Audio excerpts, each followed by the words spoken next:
Boom, boom, boom, boom, boom. Check it out. What's up? What's up? We back again. Yeah, man. Me and Corey in the same place. Such a great thing. Of course, we are at the THC Expo, formerly known as the Delta 8 and CBD Expo, hosted by Mace Media Group. So shout out to Mace Media Group, by the way, doing a phenomenal job. Everything looks amazing. So we have so much more to show you guys, so much more that you'll see. Just stay tuned, all right?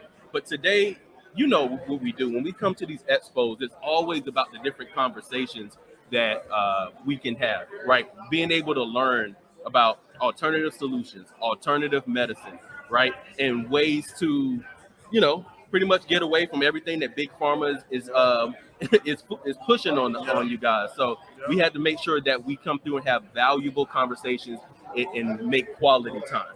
And talk about the different legislation that's happening in the different states. That's a big thing in today's time is, how it is in Oklahoma is not going to be the same in Colorado. It's not going to be the same in Minnesota and California. Right. It's a very segmented market. We say the cannabis industry, but it's cannabis industries in a sense of we're not united in the sense of the legislation and how everything goes. Right. There's pro-hemp, marijuana, medical marijuana, all that, psychedelics, cannabis, and there's a gray area in between right there where there's the people that are both. And we actually wanted to talk about a little bit about that today. Talk about what's going on here in Minnesota, and introduce our special guest today. Why don't you introduce yourself for us? Sounds good. Well, first of all, thank you so much for having me on the show. It's an honor. I've enjoyed meeting the both of you, and I'm looking forward to staying in contact and helping you to supporting your journey through the Minnesota lines here. So welcome to the land of 10,000 lakes, I think is the tagline here in Minnesota. You know what? I think I've heard something. I have heard that, and I was like, dang. So I'm not going to lie to you. It was three things that I knew about Minnesota coming here. The Minnesota Vikings, Prince, yes, and the lakes of Minnetonka. Lake Minnetonka. I said lakes. Lake Minnetonka. Yes. Other than that, other than sports, Prince, and that lake, I couldn't tell you anything about Minnesota. Because much like the cannabis industry, right, Minnesota and Texas is kind of like closed off. It almost feels like a United States, but we're not always so united, right? So, your own cultural, socioeconomic environment. Yeah. Also known as a bubble. So we had some conversations earlier offline that we now want to bring on camera and bring to the audience and everything. So tell us a little bit about what you do and what brings you to the Expo. Sure.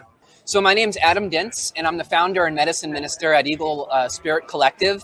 We're a medicine church here in Minnesota, but we serve Minnesota and Wisconsin, and we're willing to travel if we're so invited. And our sacred sacrament that we serve is a sacrament known as Bufo alvarius. Okay.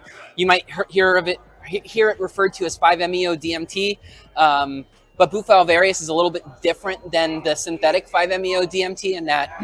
So Bufo alvarius is the name of a toad, the Colorado River toad. Okay. It's native to the Sonoran Desert in Mexico, and the toad comes out 3 months out of the year. The other 9 months it hibernates. Okay. It comes out to mate and to create new toads. And so now I believe there are 489 species of toad that carry poisonous venom. Okay. Bufo alvarius is the only one that has what we call the God particle. So what happens is on either side of the neck of the toad are essentially two nodes, and that's where the poison comes out, the venom comes out. It's meant that if they're attacked, they secrete that venom, and whatever predator's attacking them, gone, right? Now, when that venom is extracted, and it's dried, and it's mashed down, and they're the tiniest little flakes. They turn into the tiniest little flakes. Okay. And when they're combusted and they're smoked, when that medicine hits you, it takes about 5 to 7 seconds after you inhale it, you essentially go out. It's almost like taking anesthesia. Okay. And it puts the part of your brain to sleep. The medicine puts the part of your brain to sleep that's responsible for your ego. Okay. So you end up, it's really, you hear a lot of medicines kind of correlated or tied to ego dissolution. Mm-hmm. Okay. Bufo alvarius is the only medicine, 5-MeO is the only medicine that gives you the true ego dissolution because the ego's gone. And I'll give you a really good example of that. Okay. You'll oftentimes hear people say, oh yeah, my ego is totally gone and let me tell you what I saw and let me tell you what I experienced. Well, if there's an I to experience something, then you didn't have an ego dissolution. Because the eye should be gone. There is no I. Mm. You hear concepts talked about like oneness Mhm. or non-duality. Those are all words to describe something that doesn't even exist. Oh, man. It just is. Yeah. Okay. In the Bible, you hear I am. Mm-hmm. That really is probably the best way to classify it is I am, the great I am, except there is no I because it's all... I implies us, Okay. Gotcha. right? And that makes sense in the biblical sense because we're all made from God's image. So we're all one, but we start to see it as individual parts, and we're not supposed to be individual parts. We're supposed to be one. Is that correct? Yeah, so it's like, and depending on what what your belief system is, my belief system is that we're the universe that's sort of incarnating as us, as the trees, as the rocks, to experience itself through all of our senses, and it's a sentient living thing, and so we are the fabric. We are, and I'm not saying we're God, but what I'm saying is Alan Watts has one of my favorite sayings. He said, if you wanted to play the ultimate, if God wanted to play the ultimate game of hide and seek, and he wanted to hide someplace where nobody would find him, where would he hide? Well, he'd hide in us because we wouldn't look there to find it. And so essentially God plays this elaborate game of hide and seek where he consciously goes to sleep and experiences life, and we think we're just these beings walking around haphazardly doing things, experiencing things, going through drama, trauma, highs, lows, and all of that. And our melodramas and the things that we go through. But it's all an illusion. I mean, it's real, but it's an illusion because it's no different than going to watch a play. And you go watch a movie, right? You're sitting in the audience, and the next thing you know, you're just tied into that movie. Those characters are not actors. Right. That's really happening. Right. And you lose track of reality, right? It's kind of extrapolate that out in ways that can't be articulated in words, but that's who we are as beings. We're just playing these roles, very elaborate roles. Like The Sims. The Sims. Exactly. A lot of people, that's why people connect to that game so well, right? Because you realize that, I mean, essentially, you think it's a game, but it's kind of life, Yes. right? Because these avatars, this idea of, we really can be anything we want to be because this is really just outer shells. Yes, right? absolutely. And the universe gets to say, hey, I'm going to be you, I'm going to be you, I'm going to be me. And we're all one. And so the collective consciousness of all of us is the universe, is God. And so, that's why, like, you meet someone, it's like, I've known you we've known each other for how long now, right? And it's like, we're brothers, and Instantly. You have connections that don't take long, right? Yeah. So Eagle Spirit serves Bufo alvarius, and Bufo is great for that cosmic connection, but it also is phenomenal for one session, 15 minutes, 20 minutes. It's been proven in recent clinical studies to help drastically improve depression, anxiety for months at a time from one session.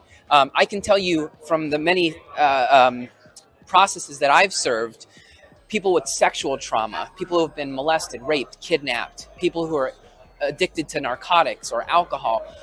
Bufo is a miracle medicine. It helps all of that. So, and that's why we're here, and that's why we do what we do. We're not here to serve a psychedelic. I don't call Bufo a psychedelic. I respect this medicine. I honor this medicine. This medicine is a sacrament. This is, of all the toads, the 489, somehow the one was found with this miracle venom that cures all of these things, and you tell me that that's a psychedelic. No. That is a medicine that we were supposed to find to help us heal and to help us remember who we are. And I want to talk about that point.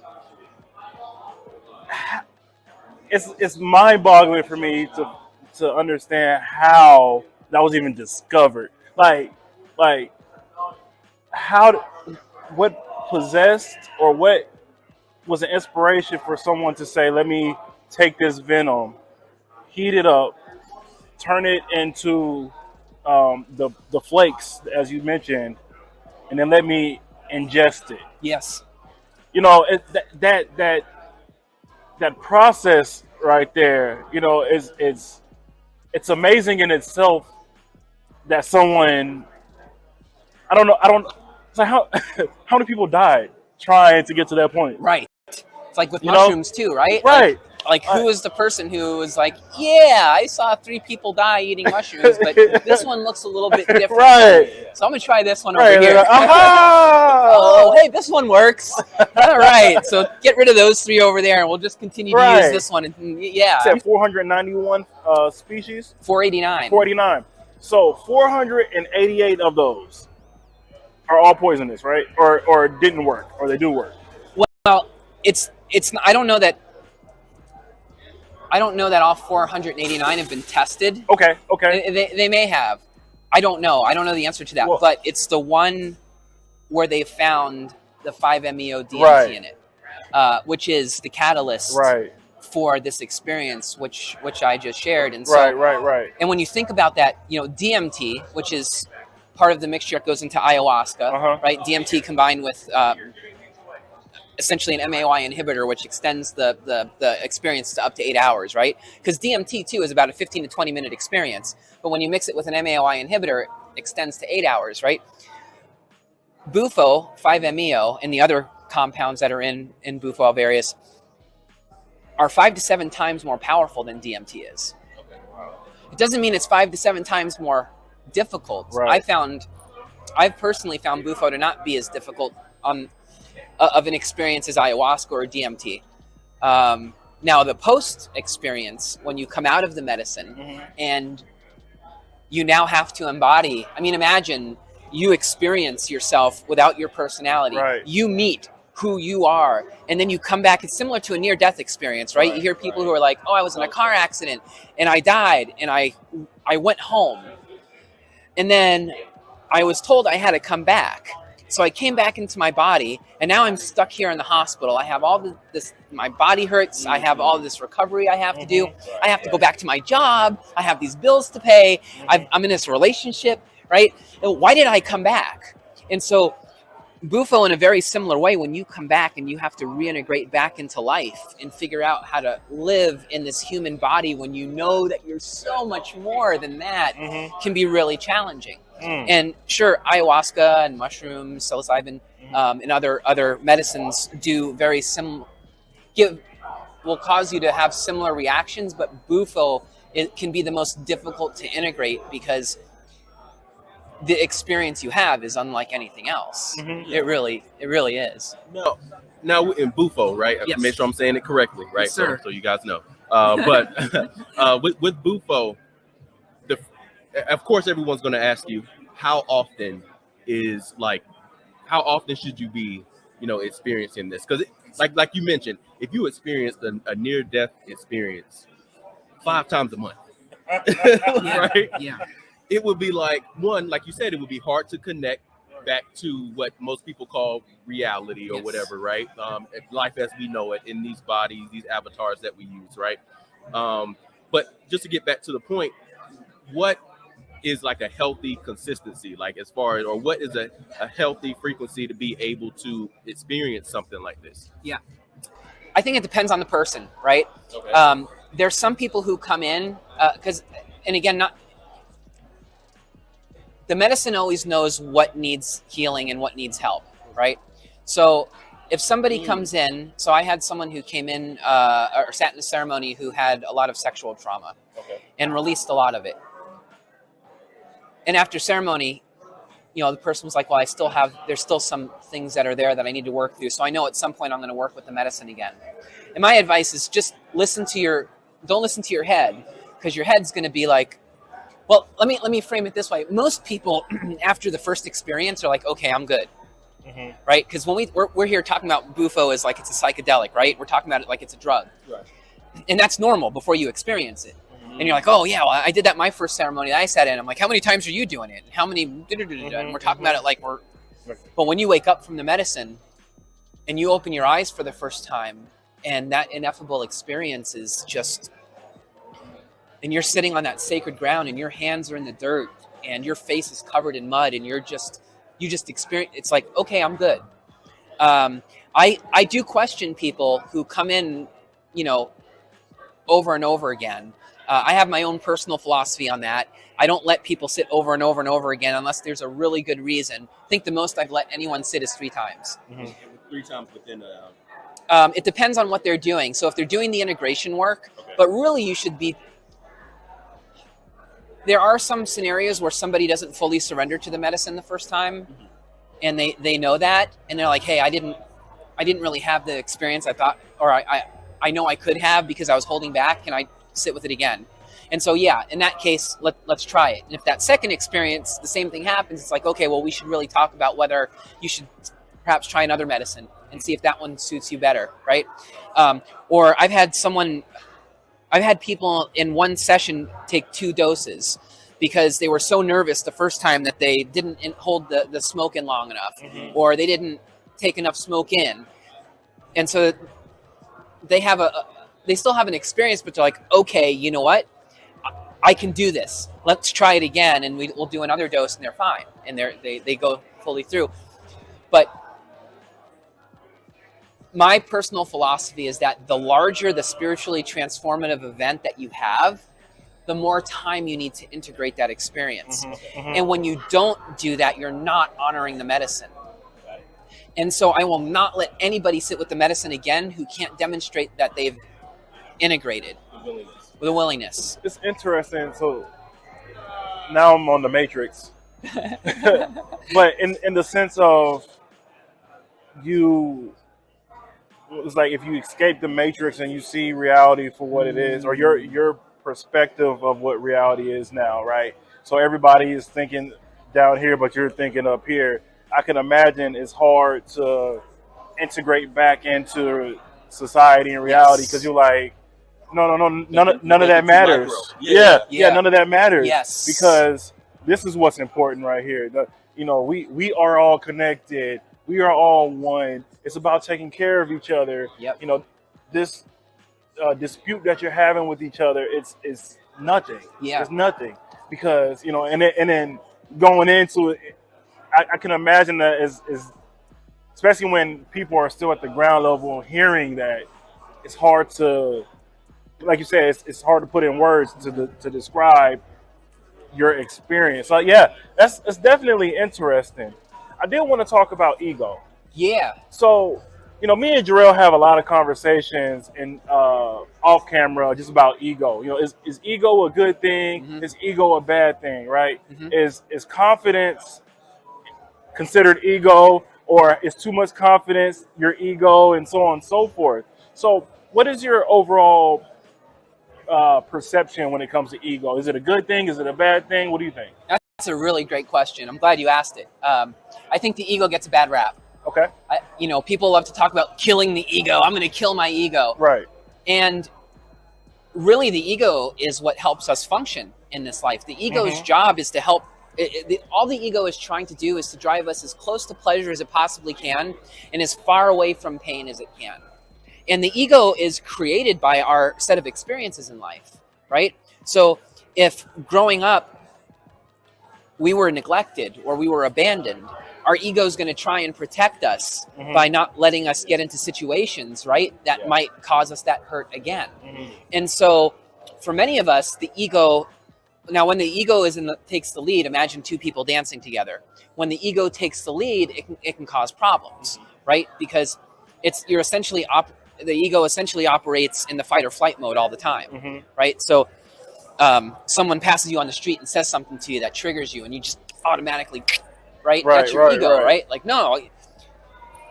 But when you have these spiritually transformative experiences with cannabis, with Bufo, with psilocybin, with any of the medicines, or even through a deep meditative experience, and your ego is able to connect with your essence, and it's able to understand that your essence isn't, or in other words, your soul, for that matter, it's not a danger to your well-being, right? Once that happens, in fact, Eckhart Tolle says human beings are human and being. And our human is the ego. Okay. The beingness is our soul.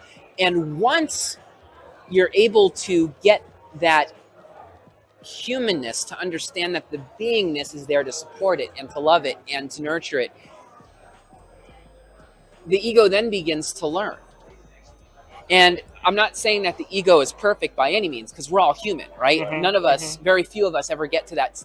And I think of Jesus on the cross, where he cried out, my God, why hast thou forsaken me? Or when he flipped the money tables over, he got angry in the temples, right? Now, I don't mean to bring up Christianity as my examples here, but in that example, if you believe that Jesus is the Son of God, or even if you believe he's a prophet, or you believe he's an enlightened master, whatever your belief system is, even Jesus had reactions that would be considered ego. And so, but we villainize this thing, and it's like, well, if it's good enough for Jesus, why isn't it good enough for me? Come on. And so we end up creating these wars with ourselves. And what war is ever won? Tell me one war that was ever won. There's no winner. It's casualties on both sides. Yes. So it's interesting with the conversation around ego. I was recently talking to my wife about, but you using the term like the consciousness versus the ego, much like you use human versus being, right? Or not versus, I shouldn't say human and being, right? So that was the conversation. The conversation was how to have a healthy balance, because she's more of like a introverted person. Hey, boo. She's more of an introverted person, right? Where she feels that her ego is not prominent enough, right? So she's trying to make certain strides to just say, hey, I want to be comfortable, putting myself out there, right? She was like, look at you. You can go talk to a brick wall, right? I'm gonna start a podcast, and you could just go start a podcast. She would get nervous about being in front of the camera with the microphone on all the time, and people having this perception and all this kind of stuff, versus I'm just going, hey, this is all life, and it's all fine. Like, we all have both this balance, and I'm okay with everyone who I come across.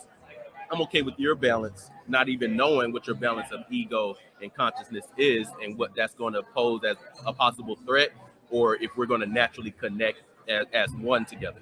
Like, it causes me to think like it's a constant battle between ego and humility, because it's hard to be humble at times. It's just extremely difficult to be humble. It's just in general, and I think through that comes vulnerability, because in my opinion, you learn the most when you're vulnerable. It hurts, sometimes it hurts, but it's kind of like muscle where you work out, tear your muscles up, but then it comes back stronger at the same time. And that's where that, in my opinion, humility comes in, versus the ego is the protector in that sense of, as you were saying, it tries to keep you away from pain and closer to pleasure. And for me, I know that's a constant battle, because me and Jarrell talk about all the time. I filter what I say a lot. So much, but it starts to feel like, am I just, I can't think of a better word. So am I bitch made? Like, am I weak because I'm not expressing certain things, but I know that there's no benefit. It's only to benefit my ego in that sense. It's only to make me feel better as a whole, as a person, but not to help solve that situation. Right. So to connect those, right? That's two different ideas of how we look at ego versus humility, and looking at ego and consciousness, right? So it's more of a two-sided question there. But what do you think of the two of those as far as first ego versus humility? Well, let me say this. We're all an unfolding. Each of us is an unfolding. And if you think of yourself as the universe who's playing the ultimate game of hide and seek, what's wrong with you? What could be wrong with you?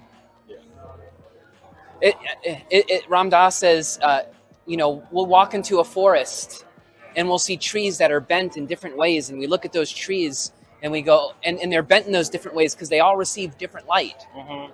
And we look at those trees and we go, oh, they're so beautiful. But then we look at ourselves and we go, oh, there's something wrong with us. I don't speak my mind enough. I don't do this enough. I'm too this. I'm too that. Well, why don't we treat ourselves and think of ourselves the same way that we do the tree? Those trees. We're all an unfolding. And if we think we're in control, we think we're who we are, but really we're not any of that. We're a byproduct of every experience that's ever happened to us. So let me just share this. So I'm also a hypnotherapist in addition to being a medicine facilitator. I had someone come in who said she was a dental assistant. And she's like, every time I sit with the dentists, I can't talk. I get clammed up and I get so nervous and I start sweating. Mm-hmm. And she's like, I've tried everything. And she goes, if I don't fix this, my career is going to go down the tube. So I need to figure this out. So we ended up going into a hypnotherapy regression session. And we went back to an experience in her childhood, which she didn't remember until the hypnotherapy session, where she was sitting in a class. And she asked the question, and the teacher made her feel ridiculous. I can't remember the words, but basically he embarrassed her in front of the class, and the class laughed at her, and he just ridiculed her. And when she worked through that memory through hypnosis, she called me the next day, and she was like, "You're not going to believe this. I was sitting with the dentist, and everything was great. I was able to talk my mind. I said whatever was going on, and she's doing phenomenal now." And the reason why I say this, she was beating herself up for this behavior that she was exhibiting, not even realizing that something had happened to her that was causing her to behave in the way that she was behaving. Mm. But here she was trying to control this thing that she had no control over. Mm-hmm. Right. Control is an illusion. When we try to control, it's like control. Can you control a wave in the ocean? No. Can you control the current in a river? No. You might think you can because we all swim against it, thinking we're going to change it. But eventually, whether it's by brute exhaustion or we just wise up, we figure, okay, well, I'm just going to go with the flow. Mm-hmm, mm-hmm. And if we can see our lives as just being in a state of flow and that we're exactly where we're supposed to be in this journey, whether or not we think it's a good place or not, then the pressure comes off. Then we can stop comparing ourselves to some other people who we go, wow, I wish I was a little bit more outspoken, or I wish I was a little bit more humble, or I wish I was a little more quiet. Mm-hmm. Why? Right. We all have unique fingerprints, unless you're a twin, right? We all have our unique fingerprints. And just as we all have our unique fingerprints, we all have our own unique relationship to life and to the universe. Mm-hmm. So why try and be any different than... Sure, there's always room for improvement, right? But I remember I had someone come to me a few weeks ago and say, well, how do I learn how to surrender? I've tried everything. Well, if you're trying, then you're not surrendering. Right? Or I'm trying to be a better person. Okay, well, the same person who's not a good person in your mind is trying to be a better person. Well, how do you change that? I don't know. Or you surrender to the flow, and when you surrender to the flow, you begin to hear that quiet voice that doesn't accuse you of anything. Mm-hmm. It just loves you. And when you draw back in, I think that's where things like cannabis and medicine. Cannabis is a beautiful medicine, Santa Maria. When you sit with these medicines, or through meditation, or through hypnosis, when you reconnect with who you are, you begin to understand that even though we have to be in these bodies and we're going to experience the same things that you gentlemen just spoke about, we can be present in the human body, but also be present in the let's call them higher realms and be able to say yes, but it's perfect. Right. Yeah. And it seems that, when you do experience, and everybody it happens for everybody in a different way. I for one talk about it as like a higher layer. We're all living here, and I kind of use my hands with it a lot. But I'll speak with someone, and I'll just say, yeah, everybody's living here, right? But all the happiness is just sitting up on top. It's kind of like, here's the cake, and everybody focuses on the cake, right? But what makes everybody happy? Oh, getting the right icing. Oh, it was just buttercream. It was whatever. Yep. You get so much happiness, and you want the cake to be good. Right. You want life to be good. Every day, every moment, whatever, right? But I always think of that higher layer always seems to be where we're actually we find joy rather than happiness. Yes. I feel like we can find happiness within the cake, Yes. but you can find joy within the higher layer. Yes. Right. And that's just the way I think about it. Right. Yeah. So it's just weird. It's weird. It's weird to me that people just don't want to live there. I think it's just the distractions that life provides us with, right? It's so many distractions, right? And what happens is I think we're focused on another person's happiness. Then they have a lot of happiness that I would love to have. Yes. Or look at that person. You need more happiness in your life, right? Yep. And in reality, if you're judging either of the two, you're probably not living in a state where you have a lot of joy. Yeah. For sure. Yeah.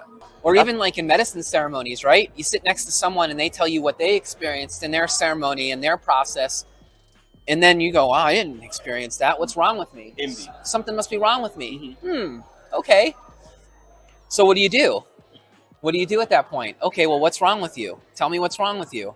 Well, I don't know what's wrong with me. Well, what if nothing's wrong with you? Yeah. What if you're perfect just the way you are? Oh, I'm a terrible person. I didn't surrender. Okay, so you didn't surrender. What makes you so terrible? We believe all these things about us. I love this. Let me paint this picture for you. Ain't it? We blink without thinking about it. Right. We breathe without thinking about it. We dream without trying. Our heart beats without trying. There are literally millions of functions that go on in the body without us even thinking about it or even knowing they're happening. There are cells that are dying every minute and new cells are being born and to replace them, right? What exists today wasn't here 10 years ago. This is all new, right? But we don't identify with that part of ourselves. Right. We don't identify. But what operating system is that? What operating system is doing that? And it's like the iceberg image that you see, that little peak above the water, and that's what we see. So we identify ourselves with the peak, but there's all this stuff underneath the water that we don't see, and so we don't connect with it. And so we're here up in this top part, and we're like, this is all I am. This is all I am. I'm not good enough. Look how small the top of my, whatever but you're so deep, you have no idea. Yeah. And so I think that's where a lot of it comes from, where we get into being self-critical and all these things. But if you look at how we're all looking for a mystical experience, right? Right. The human experience is the most mystical experience you can have. Yeah. But in order to realize that, you have to experience, in many cases, other mystical experiences that lead you back to the truth that, oh my God, being here, right? What's more mystical than sitting here talking to each other is just a group of atoms talking to each other. Yeah. It's kind of like I watched The Lion King recently, the whole Circle of Life Yes. situation. It's like, so I live in a beach town in Corpus Christi. I live like 10 minutes from the beach. Okay. And I think about it a lot, how, people want to experience the American dream, build their business, grow it to as big as it could be, so they can be multimillionaires, have all these things, and then so they can retire and do what? Go back to the beach, go to these luxury places that are free, that Mother Nature provides, right? They want to sit and relax and experience peace.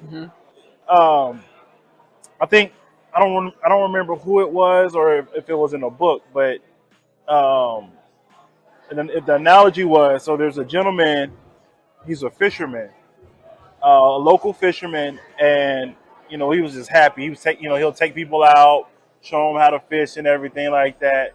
And then another guy, he had an MBA, right?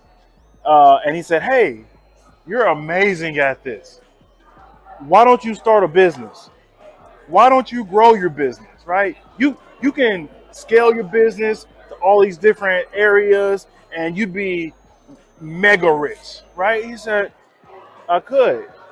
He said, "I can help you do all that. I can get you to this peak. And then after all that, you have this giant golden parachute, this giant nest egg that you have stashed aside, and you can go and live your life." He said, "Okay, so after I achieve all that, then what?" And he's like, "Well, then you can go and retire and go get a condo or a beach house and live on the beach and fish and live your life," which he's already doing. Yeah. And so it's very interesting, like just when you start seeing, like when they say the best things in life are free, but it's you don't take the message or the value from that because it's such a deep concept. You just hear, okay, the best things in life are free, right?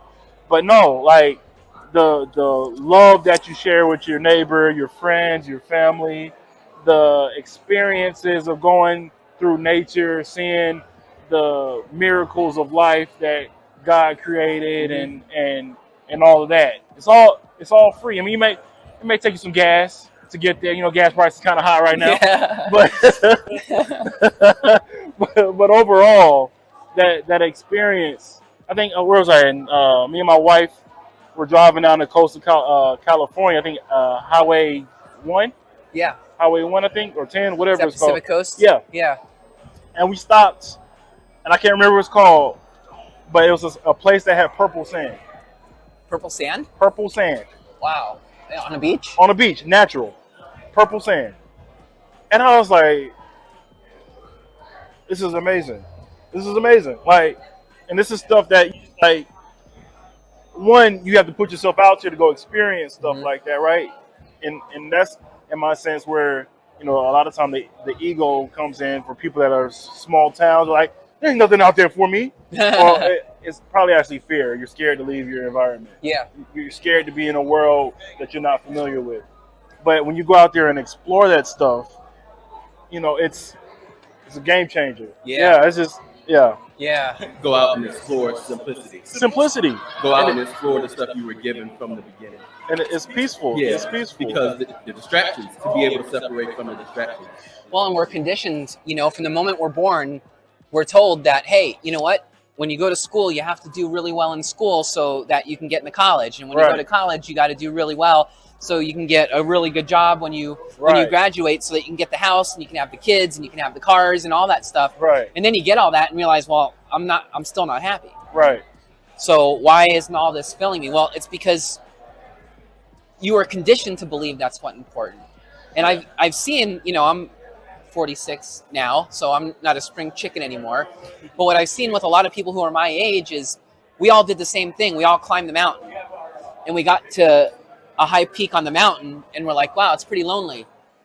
Meaning there's nothing that's filling me here. Right. And it's like, okay, well, maybe it's time to go back down the mountain and live that simplicity and enjoy, walk around the lake and you see a beautiful flower or you see a bird fly across and you connect with it in a really profound way. Right. Connecting with yourself. Right. I mean, like you said, the simple things. And but it's one of those things where you can say that to people all day long, but until there's a catalyst for somebody to say, well, wait a minute, like, what have I been doing with my life? Right. Yeah. But we all get there when we're supposed to. We all get there when we're supposed to. Now, we all get there when we're supposed to, right? Offline, right? We were having a conversation where you mentioned, in our conversation, you mentioned that cannabis, right, was a great complementary thing to what Bufo is, yes. And I wanted to kind of make sure that we captured that part of the conversation, because a lot of times, I have not had the opportunity to experience Bufo yet, but damn it, I'm interested, first of all, right? But just because that's something I explore when I'm completely, where I haven't had anything, like just the idea, hey, I need to separate. I'm like really ego driven right now, or I'm really focused on my distractions in life versus being focused on what truly brings me joy, and trying to separate getting more joy and just happiness, because happiness always has a expiration date attached to it, right? Joy, nobody can tell you when that ends, Right. you know. But with cannabis, I've been able to experience the understanding of, hey, this shouldn't be. These are two different things. They shouldn't be. You have to know when to kind of jump in on this side and jump out, right? Be able to use a certain level, or be able to find the balance with your ego and your consciousness, Right. you know. And I noticed with cannabis, I'm able to strip away a lot of the ego, because at that time I may be a selfish person. If I'm conscious, let's say I go, okay, well, I bought an ounce. I bought one ounce of weed, right? And it's 3 people.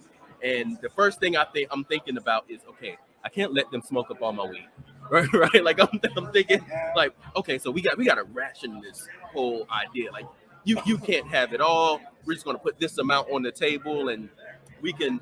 The best way to consume it is this, and all this kind of stuff. Even with something that I know is going to give me, it's going to remove me from that. So then you notice with a lot of people, when you start sharing, right, and everybody's, you know, consuming however they want to consume, you start to say, well, let's just put it all on the table. There's no reason for me to, you know, hold this from you. There's no reason for me to be, you know, selfish with this, because I feel amazing. Now I want you to feel amazing. I want you to feel amazing. Is that kind of like a precursor, right, to what Bufo can do for someone? Is that the reason why it's a complementary, you know, thing, cannabis compared to Bufo, or is it more of a different type of understanding that I don't have because I haven't experienced Bufo yet? So in my experience, and everyone, you know, with any medicine, people experience it differently, right? But in my experience with Bufo, and others as well, once you've sat with the medicine and then you sit with, say, cannabis, I'll share my own personal anecdote with it. So, you know, before Bufo, if I smoked, or, you know, it was all about, hey, I'm going to go chill out in front of the TV, and, oh, that's Impractical Jokers is a lot more funny now than it is, like, you know, right? And yeah, you feel really good, right? And that was kind of like my experience with it. And it made me feel good, joy, right? It, like, I felt myself, right? I felt like myself. Yeah, I could just breathe. To use a phrase that was like taking off a tight shoe, right? It's like, right? And that still holds true after sitting with Bufo. But what I've found with cannabis is that when you wake up from Bufo, you feel this cosmic connection to Mother Earth like you've never experienced before. And so for me, with cannabis, I'm reminded of that. So I'll go for a walk and I'll immediately connect with the trees, with the water, with the wind. If there's a fire somewhere, I'll connect with the fire. It really brings me back to the elements. And I'm able to communicate with the elements. Not through words, but, you know, call it telepathically, call it heart to heart. I don't know how it works. Right. But intuitively, we communicate, and probably sound like people are probably like, what is this guy smoking? What strain is he on, right? But until you experience it, right? Now, some people who are really sensitive to Bufo, they'll experience reactivations with cannabis. So, you know, a week after sitting with the medicine, they may go home and take gummy, smoke a little bit, and I'll get a phone call the next day, and they're like, Adam, I don't know what happened. I was sleeping, and I woke up, and I was back where I was. And I wasn't asleep. I was awake, and it wasn't like I was in a complete process, but I was there, and I saw this, and I saw that, and what happened? And it's like, you had a reactivation. And that tends to happen for people who are very, very, very sensitive to spirit. So psychic mediums, people who are highly intuitive, things like that. So those folks tend to have some reactivation. Yogis, meditators, right? Like they tend to have that. So there are a variety of different ways which you know, cannabis can act as an ally to Bufo. And so, you know, I always tell people to be careful After you sit with Bufo, like wait a while, because sometimes the reactivations can be pretty intense. Okay. But you don't know until you try. You don't know until. So if you are going to do it, just be in the comfort of your own home, Right. and just know if you're aware that it may happen and it happens, it's not as scary. It's only scary when it's like, uh-oh, I'm losing my mind. What's happening right now? But when you go into it with full conscious awareness, so you're able to say once you're aware of it, like, oh, okay, this is that reactivation. But some people never have that with cannabis. It's a very small % of people. Wow. Adam, we appreciate you putting us on game about Bufo. Where can the people find you, learn more about Bufo in the organization? Yeah, so you can visit eaglespiritcollective.org. Okay. So eaglespiritcollective.org, or you can Google me, Adam Dince, D as in David, I, N as in Nancy, C as in cat, E. And you'll find one of my websites. So you can connect and reach out, and I'll be happy to talk to you. And if you're interested in sitting in ceremony, we'll do an intake and we'll talk through it, make sure that you are qualified to sit with the medicine, because there are some things that, you have to be in a certain physical and mental health state in order to sit. Certain medications you can't be on. We'll work through all of that. But so yeah, that's the easiest way to get a hold of me. Man, there you have it, folks. It's been an amazing conversation with Adam. Very enlightening and inspiring. Very deep. Make sure you check him out. Show him some love. And yeah, man, that's it. Well, thank you for having me. Yep. Seriously, it's an honor. Yeah. Thank you. And of course, we'll be right back with our next sit-down discussion, or you'll see us on live. We've been the Cannabis. Adam here with us, a brand new friend in the industry, and we appreciate you guys for watching from Mace Media Group's THC Expo, live in St. Paul, Minnesota. Cannabis out.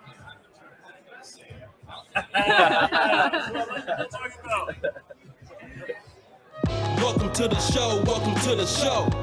Here to give you knowledge that you didn't know.